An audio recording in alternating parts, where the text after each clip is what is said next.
بسم اللہ الرحمن الرحیم۔ مہتاب حیدر ایک نئے ایپیسوڈ کے ساتھ آپ کی خدمت میں حاضر ہے، اور جب تک یہ وی لاگ آپ کے پاس پہنچے گا تو اس ٹائم تک توقع یہ ہے کہ جو نیشنل سیکیورٹی کمیٹی کی میٹنگ ہے وہ شروع ہو چکی ہوگی۔ یہ نیشنل سیکیورٹی کی میٹنگ بڑی ہی امپورٹنٹ ہے۔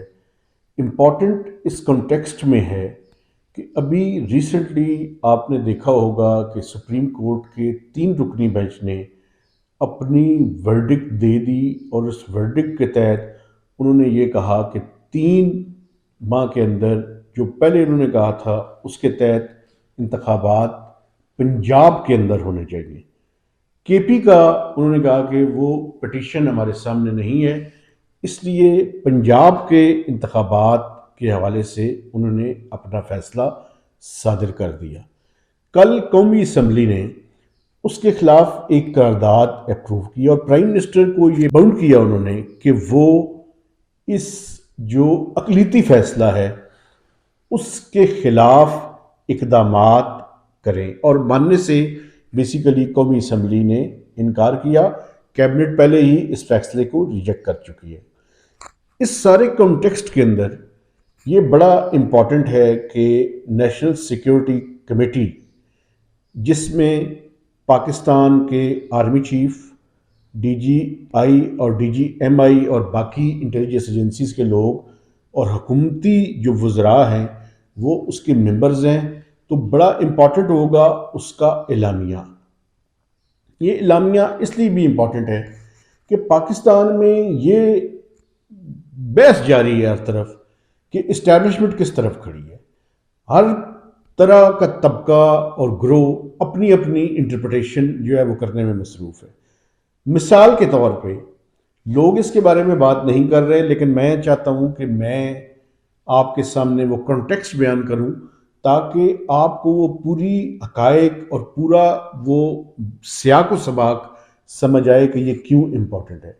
پاکستان کے موورز اینڈ شیکرز، کوئی شک نہیں ہے کہ اس ملک کی ملٹری اسٹیبلشمنٹ ہے۔ اب ملٹری اسٹیبلشمنٹ اپنے آپ کو یہ ثابت کرنے کی کوشش کر رہی ہے کہ وہ غیر جانبدار ہے، وہ پیچھے ہٹ کے سائڈ پہ بیٹھے ہوئے ہیں۔ کل کی جو نیشنل سیکیورٹی کمیٹی کی میٹنگ ہے اس کے اعلامیہ سے اور اس کے بعد ہونے والے جو اقدامات ہیں ان سے پتہ چل جائے گا کہ اسٹیبلشمنٹ کس طرف کھڑی ہے اور کیا چاہتی ہے ایکچول میں۔ مثلا میں آپ کو ایک مثال دوں، 2 دن پہلے ٹی وی چینلز میں یہ خبر چلی کہ ڈی جی آئی اور آرمی چیف کی پرائم منسٹر سے میٹنگ ہوئی ہے۔ یہ ٹکرز چل گئے، لیکن کچھ لوگ اس بات کا دعویٰ کر رہے ہیں کہ کوئی میٹنگ ہوئی ہی نہیں، اور وہ میٹنگ کی کوشش ہوئی لیکن وہ میٹنگ نہیں ہو سکی۔ تو اس لیے یہ دونوں طرح کا کانٹیکسٹ، اپنی اپنی مرضی کی انٹرپریٹیشن، یہ جعلی خبریں، ان کے خاتمے کے لیے اور ایک سرٹنٹی لانے کے لیے بڑا ضروری ہے کہ نیشنل سیکیورٹی کمیٹی کی میٹنگ کے بعد جو اعلامیہ ہے اور اس اعلامیے کے جو الفاظ ہیں وہ کلیئر کٹ یہ بتائیں گے کہ اونٹ کس کروٹ بیٹھنے والا ہے۔ چونکہ اس میں کوئی شک نہیں ہے کہ یہ چیزیں بڑی ہی امپورٹنٹ ہیں پاکستان جیسے ملک کے کانٹیکسٹ میں، جہاں پہ چیزیں اس طرح سے نہیں چلتی جس طرح سے دکھائی دیتی ہیں، اور جس طرح دکھائی جاتی ہیں اس طرح سے ہوتی نہیں ہیں۔ یہ اس لیے بھی ضروری ہے کہ میں بڑے تسلسل کے ساتھ یہ بات کر رہا ہوں کہ پاکستان میں چارٹر آف اکانومی سے پہلے ایک چارٹر آف سرٹینٹی کی ضرورت ہے۔ وہ چارٹر آف سرٹینٹی کا مطلب کیا ہے؟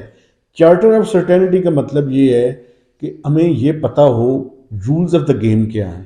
رولز آف دا گیم سے مراد کیا ہے کہ اس ملک میں انتخابات ہونے ہیں، نہیں ہونے ہیں تو کب ہونے ہیں تو پرانی مردم شماری پہ ہونے ہیں، نئی مردم شماری پہ ہونے ہیں۔ یہ بڑا عجیب ہوگا کہ ایک صوبے کے انتخابات پہلے ہو جائیں اور پھر اس صوبے کی حکومت بنا کر باقی سینٹر کے جو قومی اسمبلی کے انتخابات ہیں ان کو مینج کیا جائے۔ تو ایک کنٹروورسی در کنٹروورسی کا آغاز ہو جائے گا اگر ہم نے اس ٹائم چارٹر آف سرٹینٹی کے اوپر بات نہیں کی. سرٹن چیزیں ہوں، پتہ ہو انتخابات 14 مئی کو پنجاب میں ہوں گے یا اکتوبر میں ہوں گے. الیکشن کمیشن آف پاکستان نے اپنا شیڈیول دے دیا ہے، لیکن میں آپ کو بتاؤں یہ شیڈیول دیا ہے تو یہ شیڈیول پہلے بھی دیا تھا، واپس لے لیا تھا. یہ ابھی بھی انسرٹن ہے چیزیں کہ یہ کیسے ہوگا. اس لیے بڑا ضروری ہے کہ ایک چارٹر آف سرٹینٹی کے اوپر بات کی جائے. یہ پلیئرز آپس میں بیٹھیں جس میں ملٹری اسٹیبلشمنٹ کا بڑا امپورٹنٹ رول ہے، اور بیٹھ کر یہ آپس میں بات چیت کریں. یہ بھی کوئی حل نہیں ہے. میں پہلے بھی اس بات کو کہہ چکا ہوں اور ایک دفعہ پھر اس کا اعادہ کرنا چاہتا ہوں کہ آپ نے ایک عادت ڈال دی ہے، لوگوں کو وہ عادت ہے. اب اس ملک میں کرائسس کی سچویشن ہے، مہربانی کریں، پولز اپارٹ ہیں، انسٹیٹیوشن کی آپس میں نہیں بن رہی، جوڈیشری اور پارلیمنٹ کی لڑائی فل فلیج اگر آپ نہیں چاہتے تو کم از کم ان پولیٹیشنز کو آپس میں بٹھائیں، ان کے ساتھ رولز آف دا گیم طے کریں اور چارٹر آف سرٹینٹی کے اوپر ان سے بات چیت کریں اور کوئی چیز فائنل کروائیں. وہ اس سے کیا مراد ہے؟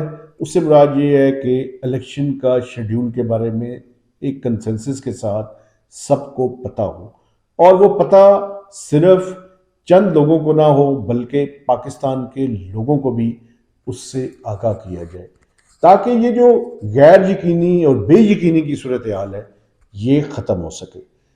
تو اس لیے میرے جتنے دیکھنے والے ہیں آپ سے گزارش ہے کہ آپ بھی یہ جو نیشنل سیکیورٹی کمیٹی کا اعلامیہ جاری ہوگا، بڑا مختصر سا ہوگا، 1 پیج میکسیمم ہوگا، آپ نے مختلف ٹی وی چینلز یا نیوز پیپرز میں جو چھپنے والی چیزیں ہیں اس کے ساتھ ساتھ اس اعلامیہ کو خود بھی اگر آپ پڑھ سکتے ہیں، کہیں سے آپ کو ایکسیس ہو جائے اس کی تو وہ پڑھیے گا، تاکہ آپ کو یہ پتہ چلے کہ کس کنٹیکسٹ میں کیا بات ہو رہی ہے. چونکہ مسئلہ یہ ہے کہ اس کے ایک ایک لفظ کو ویٹ کیا جائے گا، اس کے ایک ایک لفظ کو بڑے سیاق و سباق، بڑے غور و فکر کے بعد ملٹری اسٹیبلشمنٹ اور جو پاکستان کی پولیٹیکل لیڈرشپ ہے وہ طے کرے گی، تو اس کے بعد وہ اعلامیہ جاری ہوگا. تو بڑی امپورٹنٹ یہ ڈیولپمنٹس ہیں جن سے آپ کا آگاہ ہونا ضروری ہے، اور یہ آگاہ اس لیے بھی ہونا ضروری ہے کہ آپ کی زندگی کے اوپر ان چیزوں کے اثرات مرتب ہوں گے. پاکستان میں اب یہ کوئی نہیں کہہ سکتا کہ میں اپنی محنت مزدوری کرتا ہوں، مجھے پاکستان اسلام آباد میں ہونے والے فیصلوں سے کوئی فرق نہیں پڑتا. اب پاکستان اور خاص کر اسلام آباد میں جو ہونے والے فیصلے ہیں وہ آپ پاکستان کی کسی کونے میں بھی رہتے ہیں، آپ کی زندگی میں اس فیصلے کے اثرات مرتب ہوں گے. تو آج جو نیشنل سیکیورٹی کمیٹی کی میٹنگ ہے، اس کے بعد چیزیں انفولڈ ہونی شروع ہوں گی پولیٹیکل فرنٹ کے اوپر. یہ دیکھنا ہے کہ کیا سپریم کورٹ کے ساتھ ایک ٹکراؤ کی صورتحال پیدا ہونے والی ہے یا کوئی ریکنسیلیشن کی بات ہونے والی، چونکہ کچھ اس طرح کی بھی اطلاعات ہیں کہ شاید حکومت کو یہ میسج دیا جا رہا ہے کہ آپ کو انتخابات کی طرف آنا پڑے گا. تو اب کب انتخابات ہوں گے؟ کیا پنجاب میں پہلے ہو جائیں گے، تینوں صوبوں میں اور مرکز میں بعد میں ہوں گے؟ اگر یہ بعد میں ہوں گے تو پھر یہ بھی سرٹینٹی دینے کی ضرورت ہے کہ ان انتخابات کے نتائج کو قبول کیا جائے گا، اور یہ نہ ہو کہ ایک پارٹی اگر انتخابات ہار جائے تو وہ اس کو تسلیم کرنے سے ہی انکار کر دے. یہ جو محبت اور نفرت کی انڈیویجول کی بنیاد پہ سیاست ہو رہی ہے، اس کے خاتمے کے لیے چارٹر آف سرٹینٹی کے علاوہ کوئی حل ہمارے پاس موجود نہیں ہے. تو مہتاب حیدر کو نئے ویلاگ تک اجازت دیجیے. خدا حافظ.